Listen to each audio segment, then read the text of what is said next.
بسم اللہ الرحمن الرحیم۔ تیری ذات سب سے عظیم ہے، تو ہر ایک سے بڑھ کے کریم ہے۔ تو قدیر ہے، تو بصیر ہے، تو نصیر ہے، تو کبیر ہے، تو خبیر بھی، تو علیم بھی، تیری شان جل جلالہ۔ تو غفور بھی، تو شکور بھی، تو ہی نور بھی، تو صبور بھی، تو حفیظ ہے، تو علیم ہے، تیری شان جل جلالہ۔ السلام علیکم ورحمۃ اللہ وبرکاتہ۔ ایک نبینا بیٹا، دو فقیر اور سکے۔ ظالم باپ نے آخر کیا کیا اس بیٹے کے ساتھ، جان کر آپ حیران ہو جائیں گے۔ آئیے یہ ایمان افروز واقعہ سنیے اور اپنے ایمان کو تازہ کیجیے۔ ایک ملک کے کسی گاؤں میں ایک کسان اپنی بیوی اور اپنے اکلوتے بیٹے کے ساتھ رہا کرتا تھا۔ وہ کسان ایک قناعت پسند اور صبر کرنے والا انسان تھا، اس لیے اس کی زندگی سکون سے گزر رہی تھی۔ اسے بس ایک ہی دکھ تھا کہ اس کا اکلوتا بیٹا بچپن میں ایک حادثے کی وجہ سے نابینا ہو گیا۔ بظاہر اس کی آنکھوں میں کوئی خرابی نظر نہیں آتی تھی اور قریب سے دیکھ کر کوئی بھی نہیں کہہ سکتا تھا کہ وہ نابینا ہے۔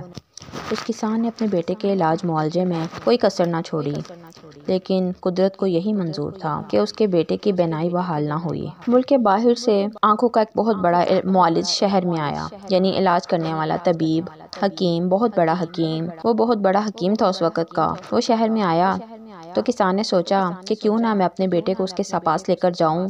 اس نے اس معالج سے کہا کہ آپ میرے بیٹے کو دیکھیے۔ اس طبیب نے 2 گھنٹے تک بڑی توجہ سے اس کا معائنہ کیا، لیکن کسی نتیجے پر نہ پہنچ سکا۔ اسے حیرت تھی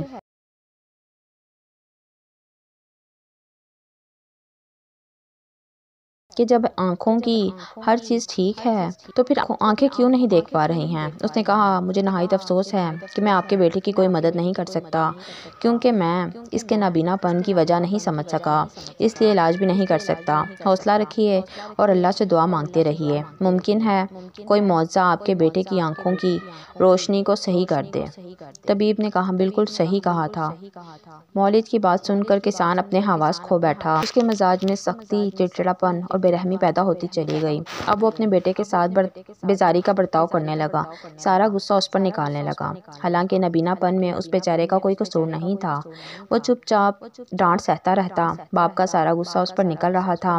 ایک تو غصہ ہوتا ہے اور ایک ہوتا ہے بچوں کو حقیر جاننا، ان کو نظروں سے گرانا، دنیا جہاں کا غصہ بیزاری ان بچوں پر نکال دینا۔ اب وہ کیا کرتا، کہاں جاتا، کوئی بھی تو نہیں تھا، کس سے فریاد کرتا۔ گھر میں صرف ایک ماں تھی جو اس کا سہارا بنی ہوئی تھی۔ وہ بیٹے کی طرفداری کرتی تو باپ اسے بھی مارتا۔ اس طرح برا بھلا اور جھڑکیاں سنتے سنتے 12 سال بیت گئے۔ اچانک ایک دن ایک زہریلے سانپ نے ڈس کر اس کی شفیق اور محبت کرنے والی ماں کو اس سے جدا کر دیا۔ اب بیٹا بالکل بے سہارا ہو چکا تھا۔ ماں کے اس طرح اچانک مر جانے سے بیٹا کچھ اس طرح بدحواس ہوا، ہوش کھو بیٹھا کہ اس نے اپنے گھر اور باپ کو چھوڑ کر شہر جانے کا ارادہ کر لیا۔ باپ تو اس کا تھا ہی نہیں، اس وجہ سے اس نے سوچا، اس نے کسی سے سنا تھا کہ شہر میں کچھ ایسے نیک اور ہمدرد لوگ بھی رہتے ہیں جو مزدوروں کے رہنے، کھانے پینے اور ان کی رہائش کا انتظام کر دیتے ہیں، اور وہ اللہ والے ہیں۔ جو لوگ پڑھنا چاہیں، علم حاصل کرنا چاہیں تو وہ انتظام کر دیتے ہیں۔ جب اس نے یہ سنا تھا تو اس نے کہا مجھے اگر موقع ملا تو میں بھی ایک دن ضرور جاؤں گا، ضرور پڑھوں گا اور اپنی ماں کی خواہش پوری کروں گا۔ گھر سے نکلتے وقت اسے تھوڑا سا دکھ تو ضرور ہوا تھا، لیکن اس نے اپنے دل پر قابو پا لیا۔ ابھی بیٹا گھر سے نکل کر تھوڑی دور ہی گیا تھا کہ اس کی لاٹھی کسی انسانی جسم سے ٹکرائی۔ وہ سنبھل گیا۔ معاف کرنا بھائی، میں اندھا ہوں، اس لیے غلطی ہو گئی۔ اس نے شرمندگی سے کہا کوئی بات نہیں بابا، بس اللہ کے نام پر کچھ دیتے جاؤ۔ آواز آئی تو بیٹا سمجھ گیا کہ کوئی فقیر ہے جو سرے راہ پڑا ہوا ہے۔ میں تمہیں کیا دوں بھائی، میں تو خود خالی ہاتھ ہوں، میری جیب میں صرف ایک معمولی سا سکہ ہے، وہ بھی تمہارے کس کام آئے گا، بس وہی دے دو بابا، اللہ تمہارا بھلا کرے گا۔ جیسے تمہاری مرضی بھائی، اگر یہ سکہ تمہارے کسی کام آ سکے تو مجھے خوشی ہوگی۔ بیٹے نے وہ سکہ جیب سے نکال کر فقیر کو دے دیا، اور اس کے ساتھ ہی اسے ایسے محسوس ہوا کہ جیسے اس کی آنکھوں کے سامنے دھوئیں کی چادر سی ہٹ گئی ہو اور آنکھوں میں روشنی کی ہلکی سی شعاع داخل ہوئی ہو، یعنی لہر۔ یہ ایک نیا تجربہ تھا کیونکہ آج تک ایسا نہیں ہوا تھا۔ اس نے سر جھٹکا لیکن کچھ بات کو سمجھ نہیں پا رہا تھا۔ یہاں سے تھوڑی دور پر اسے ایک بوڑھی فقیرنی ملی۔ اللہ کے نام پر بیٹا کچھ دیتا جا، اللہ تیری مرادیں پوری کرے۔ اب بیٹا رک گیا اور کھڑا ہو گیا، اس کے پاس دینے کو کچھ بھی نہیں تھا۔ میں تمہیں کیا دوں مائی، اس نے بھرائی ہوئی آواز میں کہا، میرے پاس تو کچھ بھی نہیں ہے، کاش میرے پاس ڈھیر سارے سکے ہوتے تو میں سب تمہیں دے دیتا۔ فقیرنی نے کہا کہ تمہاری یہ خواہش ہے کہ تم میری مدد کرو؟ اس نے کہا ہاں ہاں، میں چاہتا ہوں کہ میں تمہاری مدد کروں تاکہ میری ماں جو اس دنیا سے چلی گئی ہے وہ خوش ہو جائے۔ اچانک فقیرنی کی نظر اس کے کاندھے پر رکھی ایک چادر پر پڑی۔ فقیرنی نے خوش آمدانہ لہجے میں کہا کہ پھر تم مجھے اپنی ایک چادر ہی دے دو۔ اس نے کہا میں رات بھر سردی سے کانپتی رہی ہوں کیونکہ میرے پاس اوڑھنے کو کچھ بھی نہیں ہے بیٹا۔ بیٹا گڑبڑا گیا۔ اسے امید نہیں تھی کہ فقیرنی اسے یہ شال مانگ لے گی۔ نہیں نہیں مائی، میں یہ چادر تمہیں کیسے دے دوں؟ میں نہیں دے سکتا۔ کیوں نہیں دے سکتا؟ تو کہہ رہا تھا کہ تم مجھے ہر چیز دے گا۔ یہ میں اس لیے نہیں دے سکتا کہ یہ میری مرحومہ ماں کی آخری نشانی ہے۔ اگر میں یہ چادر تجھے دے دوں تو میرے پاس کیا بچے گا؟ دیکھ بیٹا، ذرا غور کر، تو جوان ہے، تندرست ہے، طاقتور ہے، سردی اور ٹھنڈ کا مقابلہ کر سکتا ہے، لیکن میں غریب بوڑھی فقیرنی، میرے پاس تو ڈھنگ کے کپڑے تک نہیں ہیں۔ اگر تو مجھے اوڑھنے کے لیے یہ چادر دے دے تو میری جان بچ جائے گی، ورنہ یہ سردی کسی دن مجھے مار ڈالے گی۔ تیری ماں تو مر گئی بیٹا، اب اس کا کیا غم؟ میں بھی تیری ماں کی طرح ہوں، مجھے بچا لے میرے بچے۔ بیٹے کا دل ہمدرد تھا، جذبات سے بھر گیا اور آنکھیں نم ہو گئیں۔ تم نے ٹھیک کہا بڑی بی، میں جوان ہوں، تندرست ہوں، میں سردی کا مقابلہ کر سکتا ہوں۔ میرے مقابلے میں تمہیں اس چادر کی زیادہ ضرورت ہے، اب یہ تمہاری ہوئی۔ اس نے چادر اتار کر بڑھیا کو دے دی۔ عین اسی لمحے اسے ایسا محسوس ہوا جیسے اس کی آنکھوں میں بجلیاں سی بھر گئی ہوں۔ وہ بری طرح سے بوکھلا گیا۔ یا اللہ، یہ میری آنکھوں کو کیا ہو رہا ہے؟ میں تو پہلے ہی نابینا ہوں، اب اس سے بڑھ کر تو مجھے اور کس امتحان میں ڈالنا چاہتا ہے؟ اس نے خود سے بات کرتے ہوئے کہا، لیکن اس کی حیرت میں اور اضافہ ہو گیا جب اس نے محسوس کیا کہ جیسے اس کی آنکھوں میں چھائی ہوئی گہری تاریکی یعنی اندھیرا بہت ہلکا ہو گیا ہے اور وہ لوگوں کے دھندلے دھندلے سے سائے دیکھ سکتا ہے، لیکن اس کے چاروں طرف کی چیزیں یہاں وہاں ہل جل رہی تھیں، یعنی وہ پہچان نہیں پا رہا تھا کون سی چیز کیا ہے، ایک چیز کو دو دو کر کے دیکھ رہا تھا۔ خیر وہ حیرت اور خوشی کے ساتھ بڑبڑاتا ہوا قدم با قدم اس ندی کے کنارے پہنچ گیا جسے پار کر کے وہ شہر پہنچ سکتا تھا، لیکن وہ بے تابانہ انداز میں چیخا، بابا، کیا یہ آپ ہیں؟ میرے باپ، آپ ندی کے بیچ میں کیسے پہنچ گئے؟ میں تو آپ کو گھر پر سوتا ہوا چھوڑ کر آیا تھا۔ بیٹا یہ تم ہو؟ تم یہاں پر؟ اچھا ہوا اللہ نے تمہیں یہاں پر بھیج دیا۔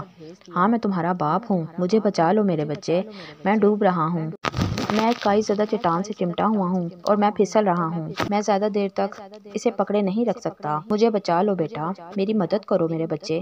اچانک بیزاری کی ایک شدید لہر بیٹے کے پورے وجود پہ چھا گئی اور وہ تلخ لہجے میں بولا، آپ نے میرے ساتھ کون سا اچھا سلوک کیا ہے؟ آپ روزانہ ذرا ذرا سی بات پر مجھے اور میری ماں کو مارتے اور برا بھلا کہتے۔ اگر میں نابینا ہو گیا تھا، اندھا ہو گیا تھا تو اس میرا یا میری ماں کا کیا قصور تھا؟ اب آپ کس منہ سے مدد مانگ رہے ہیں؟ تو صحیح کہہ رہا ہے، پر میں اپنی تمام ہر ایک غلطی کو تسلیم کرتا ہوں، سب غلطیاں میں تسلیم کرتا ہوں میرے بیٹے۔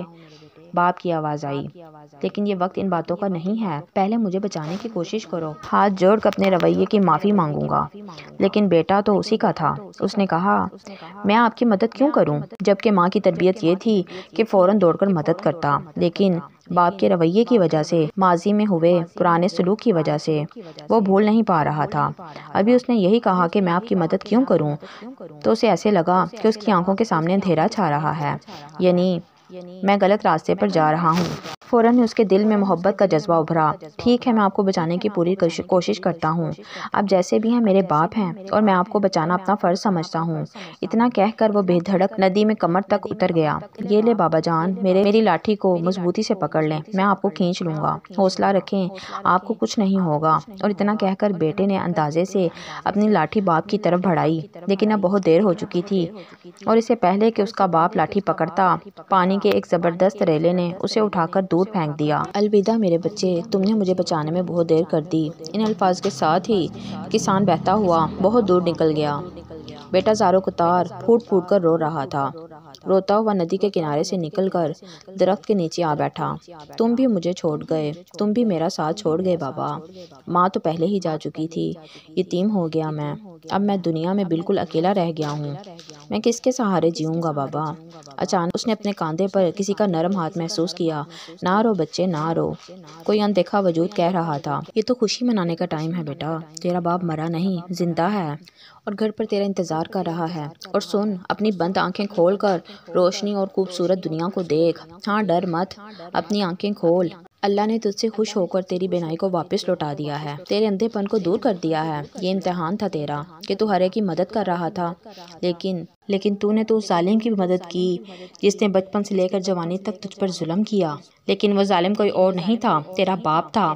لیکن اگر تو چاہتا تو بھی اس کے ساتھ وہی سلوک کرتا۔ تیرے دل میں خیال بھی آیا تھا، لیکن تو نے محسوس کیا کہ روشنی تو جا رہی ہے، یعنی اگر مدد کرنی ہے تو صرف اپنے پیاروں کی نہیں، بلکہ جو مشکل میں آپ کا ساتھ مانگ رہا ہے، چاہے وہ شخص بھی آپ سے کس طرح کا سلوک کیا ہو، چاہے اس نے آپ کا دل توڑا ہو، اگر وہ مشکل میں ہے اور آپ اسے بچا سکتے ہیں تو آپ اسے بچائیے۔ اور تم نے ایسا ہی کیا۔ اپنے ماں باپ کو تو نے رسوا نہ کیا۔ تمہارا باپ تمہارا منتظر ہے، دیکھنا اس کے دل میں تمہارے لیے محبت ہی رہے گی۔ اور تمہیں ایک اور بات بتا دوں، راستے میں اپاہج فقیر کا ملنا، بوڑھی فقیرنی کو چادر دینا اور باپ کو بچانے کے لیے بلا دھڑک کوشش کرنا، یہ سب قدرت کے امتحانات تھے میرے بچے، جن پر تو پورا اترا۔ اور اب تو سب کچھ دیکھ سکتا ہے، ہاں سب کچھ۔ گھر جا اور اپنے باپ کے گلے لگ جا، اسے بتا کہ تو سب کچھ دیکھ سکتا ہے۔ اب تو نبینا نہیں رہا، آنکھوں والا ہو گیا ہے۔ جانے وہ کون شخص تھا جو اس کے کندھے پر ہاتھ رکھے ہوئے تھا لیکن نظر نہیں آ رہا تھا؟ وہ سمجھ گیا، غیب سے اشارہ ہے کہ بیٹا گھر چھوڑ کر نہیں جا، اب تیرے باپ کو تیری ضرورت ہے، تیری بینائی لوٹا دی گئی ہے، تو جا، خوشی ہے تیری منتظر ہیں، تو واپس لوٹ جا۔ چاروں طرف نگاہیں دورا رہا تھا، قدرت کے نظاروں کو دیکھ رہا تھا۔ اتنی حسین یہ دنیا ہے، اب میں دیکھ نہیں سکتا تھا، یا اللہ کتنی بڑی نعمت تو نے مجھے واپس کر دی۔ وہ شکر ادا کرتے ہوئے چلتا جا رہا تھا اور پھر وہ آخرکار گھر پہنچ گیا۔ اس کا باپ سو رہا تھا۔ اس نے اپنے باپ کو اس وقت نہیں جگایا جب فجر کی اذان ہوئی اور باپ صبح اٹھا نماز کے لیے۔ بیٹے نے کہا، بابا آپ کے لیے پانی لا دوں وضو کے لیے؟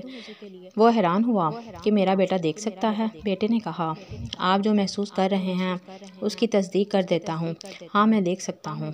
میں یہاں سے چلا گیا تھا اور پھر جو کچھ راستے میں ہوا اس نے سب کچھ بتا دیا۔ باپ رونے لگا، پھوٹ پھوٹ کر رونے لگا، مجھے معاف کر دو میرے بیٹے، مجھے معاف کر دو، میں نے تمہارے ساتھ بہت برا سلوک کیا۔ ایک باپ تھا، تمہاری پریشانی کو سمجھتا، تمہاری بیماری کو سمجھتا۔ اللہ نے ایک بہت بڑی نعمت تم سے چھینی ہوئی تھی، وہ واپس کی ہے۔ وہ چھینی ہوئی نعمت کے لیے تمہیں قصوروار سمجھ رہا تھا، تمہاری ماں کو بھی میں نے بہت ستایا، اللہ مجھے معاف نہیں کرے گا۔ بیٹے نے کہا، اللہ سب کو معاف کرنے والا ہے، آپ توبہ کر لیجئے، میں نے آپ کو معاف کیا۔ اس کے بعد اللہ تعالیٰ نے ان کو اتنا نوازا کہ وہ بچہ جو ایک سکے کے لیے کہہ رہا تھا کہ میرے پاس اگر بہت سے سکے ہوتے تو میں آپ سب کی مدد کرتا، آج اس کے دروازے پر سے کوئی بھی فقیر اور سائل خالی ہاتھ نہیں جاتا۔ یہ انہی فقیروں درویشوں کی دعاؤں کا نتیجہ تھا کہ آج وہ دیکھ پا رہا تھا۔ ایک ایک نیکی کے بدلے اللہ تعالیٰ نے اس کی روشنی اس کو واپس کر دی، آنکھوں کی روشنی۔ سبحان اللہ، اللہ نے ہمیں کتنی نعمتوں سے نوازا ہوا ہے۔ ہم دیکھ سکتے ہیں، سن سکتے ہیں، بول سکتے ہیں۔ نہ جانے کتنے لوگ ہیں جو ان نعمتوں سے محروم ہیں لیکن پھر بھی اللہ تعالیٰ کے شکر گزار بندے ہیں۔ اللہ پاک ہمیں اپنے شکر گزار بندوں میں شامل کرے۔ اللہ پاک آپ سب کو اپنے حفظ و امان میں رکھے۔ وما علینا الا البلاغ المبین۔